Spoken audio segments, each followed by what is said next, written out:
जय जय जगन्नाथ जय जय जगन्नाथ। दर्शक बंधु नमस्कार। आज मुई कखार विषय कहूँ यहाँ साधारण भाव में पानी कखार भाव में जना जाए किंतु यार बहुत उपादेयता रही अच्छी जहाँ समस्त को ज्ञात ना। ये आम साउथ इंडिया रे या बहुत मानती साधारण भाव में दृष्टि नजर कटियापी यहाँ घर सामने यहाँ टंगा जाए। देखु किपरि भाव में यह प्रिपेरेसन करके टंगा जाए आपन को देखा। सर्वप्रथमे आम एक हलदी पानी टे धोईदे। धोई सारापर यपरी हनुमान सिंदूर नवा। हनुमान सिंदूर आपण मैंने ये जंत्र काटे जमी मु काटुची देखु ठीक से ही भाव में आपण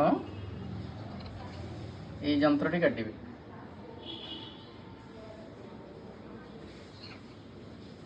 ये ने सिंदूर ये भाव में काटे।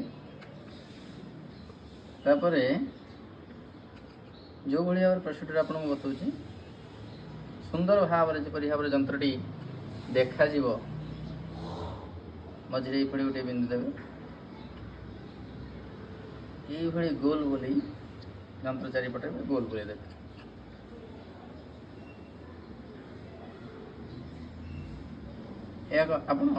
ये जंत्रटी काटे काटिकी या मुख्य फाटक आपण घर पार्श्व किंबा जो दुकान बिजनेस स्थान व्यवसाय वाणिज्य प्रतिष्ठान सेठार आपण एक टांगी पारे।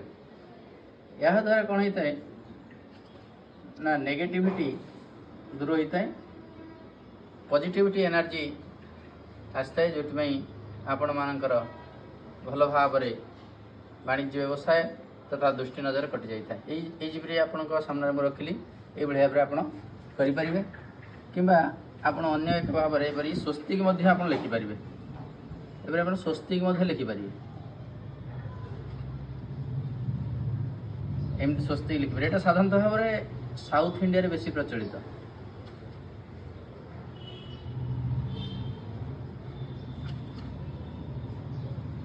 ये आप स्वस्तिक करें करके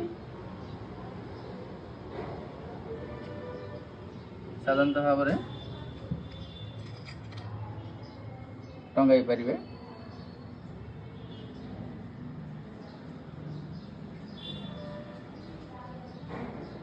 तापर आपण मैंने ये भेराइटी सब करके काटी पारे विभिन्न प्रकार जंत्र।